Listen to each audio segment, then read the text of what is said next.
Hello my dear friends, welcome to the Indian advance studies. आज मैं आपको इस वीडियो में बताने वाली हूँ डब्ल्यूबी एक्साइज कांस्टेबल के बारे में पूरा डिटेल्स में कि इसके प्रोसेस कैसे और किस तरह से होते हैं। उससे पहले मैं आपको बताना चाहूँगी कि IAS पेपर एक एक्सक्लूसिव और ऑफिशियल वेबसाइट है जहाँ पर आपको इससे रिलेटेड सभी इन्फॉर्मेशन, अपडेट्स, नोटिफिकेशंस आपको सबसे पहले मिलेंगी। तो फिर पहले मैं यहाँ पर सर्च करूँगी। सर्च करते मैं यहाँ पे न्यू टैब में ओपन हो गई हूँ जहाँ पे लिखा है www.iaspaper.net करियर। फिर मैं इस पर क्लिक करूँगी। क्लिक करते ही मैं यहाँ पे न्यू टैब में ओपन हो गई हूँ जहाँ पे लिखा है WB excise constable recruitment 2022 notification, vacancy, application dates, eligibility and salary. आज मैं आपको इस वीडियो में इन सब के बारे में बताऊँगी स्टेप बाय स्टेप कि इसके प्रोसेस कैसे और किस तरह से होते हैं। फिर यहाँ पे इसका कुछ इन्फॉर्मेशन दिया गया है, इसका इंट्रोडक्शन है यहाँ पर। फिर आते हैं टेबल ऑफ कंटेंट पे। जैसे कि अगर आपको किसी भी टॉपिक के बारे में जानना हो, जैसे कि what is WB excise constable, या फिर इसके highlights, dates, notification, vacancy, eligibility, application form, application fee, admit card, pattern, syllabus, preparation tips, books, answer key, result, cut off, selection process, salary and career. इन सब में से अगर आपको किसी भी टॉपिक के बारे में जानना हो तो फिर आप उस टॉपिक पर क्लिक कीजिएगा, अपनी पेज में ओपन हो जाएंगे। फिर यहाँ पे पूछा गया है what is WB excise constable. WB excise constable क्या है, किसने स्टार्ट किया, कब स्टार्ट हुआ, और आप कितने एज के बिटवीन आप इसको अप्लाई कर सकते हैं, उन सब के बारे में यहाँ पर दिया गया है। फिर आते हैं हाईलाइट्स पे। जैसे कि name of the conducting body है, selection process, official website, post, official website, number of vacancies and mode of examination, ये सब उसके हाईलाइट्स हैं। फिर आते हैं इंपॉर्टेंट डेट्स पे। इंपॉर्टेंट डेट्स में मतलब जैसे कि अगर किसी भी चीज़ का डेट निकलता है, जैसे कि नोटिफिकेशन का, या फिर application form start date, application form last date, admit card, result, exam, किसी भी चीज़ का डेट निकलता है तो फिर आपको IAS पेपर के थ्रू आपको पता चल जाएगा सबसे पहले। फिर आते हैं नोटिफिकेशन पे। नोटिफिकेशन PDF आपको किस तरह डाउनलोड करना है, कौन से वेबसाइट के थ्रू डाउनलोड करना है, इसमें क्या क्या इन्फॉर्मेशन दी गई रहती है, क्या क्या चीज़ें इसके लिए इंपॉर्टेंट रहती हैं, उन सब के बारे में यहाँ पे दिया गया है। फिर यहाँ पे आते हैं वैकेंसीज़ पे। यहाँ पे अलग अलग कैटेगरी के लोगों की अलग अलग वैकेंसीज हैं, जैसे कि यहाँ पे शेड्यूल कास्ट है, शेड्यूल ट्राइब है, यहाँ पर OBC है, अनरिजर्व्ड है। यहाँ पे हर एक कैटेगरी के लोगों की वैकेंसीज दी गई हैं, और ये वैकेंसीज हर एक ईयर ये वैकेंसीज एवरी ईयर चेंज होती रहती हैं। फिर आते हैं एलिजिबिलिटी पे। एलिजिबिलिटी होता है कि आप इसको अप्लाई करने के लिए एलिजिबल हैं या नहीं। एलिजिबिलिटी 3 टाइप्स के होते हैं: nationality, education qualification and age limit. Nationality होता है कि आप अगर इंडिया के हैं तो फिर आप इसको अप्लाई कर सकते हैं, और age limit 18 years to 27 years तक आप इसको अप्लाई कर सकते हैं, इसके बीच में। फिर यहाँ पे कैटेगरी अपर एज रिलैक्शन, कब तक इसमें जॉब कर सकते हैं उसके बारे में यहाँ पे दिया गया है। फिर एजुकेशन क्वालिफिकेशन यहाँ पर है, यहाँ पे एजुकेशन क्वालिफिकेशन यहाँ पर। फिर यहाँ पे फिजिकल स्टैंडर्ड टेस्ट है, यहाँ पे दिया है हर एक कैटेगरी का। फीमेल का दिया है हाइट, चेस्ट एंड वेट, कितनी हाइट होनी चाहिए, कितनी वेट होनी चाहिए, और कितना चेस्ट साइज होना चाहिए, यहाँ पे मेल का दिया गया है। फिर आते हैं फिजिकल इवोल्यूशन में, आते हैं यहाँ पर हाइट है, यहाँ पर कितने हाइट 12 फुट। फिर आते हैं यहाँ पे की पॉइंट्स यहाँ पर दी गई हैं। फिर एप्लीकेशन फॉर्म है। एप्लीकेशन फॉर्म आपको किस तरह फिल करना है, कौन से वेबसाइट के थ्रू फिल करना है, इसका डेट कब आएगा, और क्या क्या इसमें इन्फॉर्मेशन फिल करनी रहती है, उन सब के बारे में दिया गया स्टेप बाय स्टेप यहाँ पर। फिर एप्लीकेशन फ़ीस, अलग अलग कैटेगरी के लोगों की अलग अलग फ़ीस भी होती है यहाँ पर। फिर आते हैं एडमिट कार्ड में। एडमिट कार्ड एग्ज़ाम के 10-15 डेज़ पहले आती हैं, और ये आप अपने ऑफिशियल वेबसाइट के थ्रू देख सकते हैं।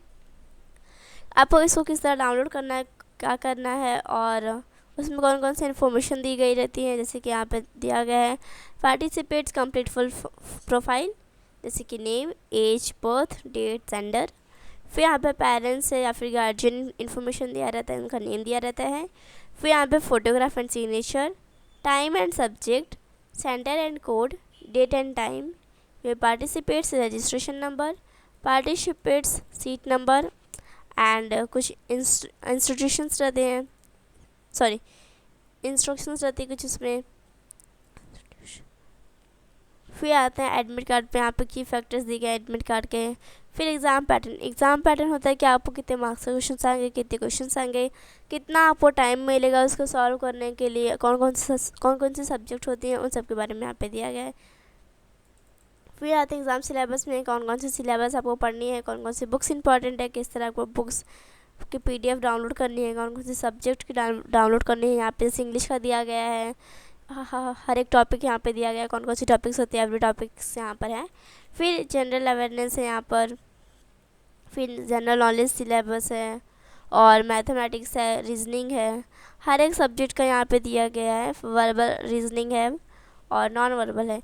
ये सारे टॉपिक्स आपके लिए बहुत ही ज़्यादा इंपॉर्टेंट है। जो सब्जेक्ट के अंदर के टॉपिक्स हैं ये आपके एग्ज़ाम में आ सकते हैं। फिर प्रिपरेशन टिप्स हैं यहाँ पे। प्रिपरेशन टिप्स होते हैं कि आपको किस तरह से हर एक सब्जेक्ट के लिए प्रिपेयर करना है, उन सब के बारे में यहाँ पे दिया गया। मतलब कौन कौन सी चीज़ें आपको करनी है, कौन कौन सी चीज़ें नहीं करनी है, किस तरह से आपको अपने सब्जेक्ट के लिए प्रिपेयर करना है, उन सब के बारे में यहाँ पे दिया गया है। जैसे यहाँ पे रीजनिंग प्रिपरेशन है, फिर यहाँ पे मैथमेटिक्स है, एंड अवेयरनेस है, जनरल प्रिपरेशन टिप्स हैं।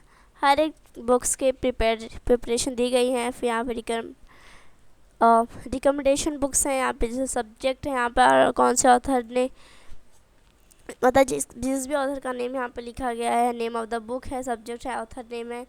ये सारे बुक्स भी आपके लिए बहुत ही ज़्यादा इंपॉर्टेंट रहते हैं। फिर आंसर के एग्ज़ाम के बाद और रिज़ल्ट के पहले आता है। ये आप अपने ऑफिशियल वेबसाइट के थ्रू देख सकते हैं, और इसमें आपको कुछ अपनी इन्फॉर्मेशन देनी रहती है, आपको किस तरह अपना चेक करना है आंसर की, उन सब के बारे में यहाँ पे स्टेप बाय स्टेप दिया गया है। अगर आप अपना सारा इन्फॉर्मेशन उसमें दे दिए हैं तो फिर आप इसको सबमिट करके आपका आपका आंसर की आपके सामने आ जाएगा। और अगर आपने अपना आंसर की देख लिया है तो फिर आप इसका PDF भी बना सकते हैं अपने फ्यूचर के लिए।